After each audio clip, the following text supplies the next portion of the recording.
కమ్మటి సాంబార్ కుక్కర్లో ఇలా చేసుకోండి. చిక్కగా కర్రీ అవసరం కూడా ఉండదు. దీని తయారీ కోసం ముందుగా మునక్కాడ ముక్కలను ఉప్పు వేసి ఉడకబెట్టుకోవాలి. తర్వాత కుక్కర్లో నానబెట్టుకున్న కందిపప్పును, ఉల్లిపాయ ముక్కలను, టమాటా ముక్కలను, కొద్దిగా పసుపు వేసుకొని ఉడకబెట్టుకోవాలి.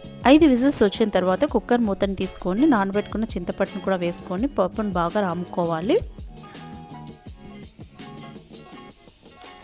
తర్వాత వేరొక కడాయిలో పోపు కోసం కొద్దిగా ఆయిల్ వేసుకొని వేగాక అందులో ఆవాలు, జీలకర్ర, వెల్లుల్లి, ఉల్లిపాయ ముక్కలు, కరివేపాకు, ఎండుమిర్చి వేసుకొని బాగా వేయించుకున్న తర్వాత ఇందులో ఉడకబెట్టిన మునక్కాడలను, పప్పును వేసుకొని బాగా ఉడికించుకోవాలి. ఉడికిన తర్వాత రుచికి సరిపడా ఉప్పు, సాంబార్ పౌడర్ని వేసుకొని బాగా కలుపుకోవాలి. తర్వాత చివరిగా కొత్తిమీరతో గార్నిష్ చేసుకుంటే సాంబార్ రెడీ అయినట్లే.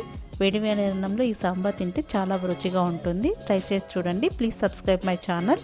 Thank you.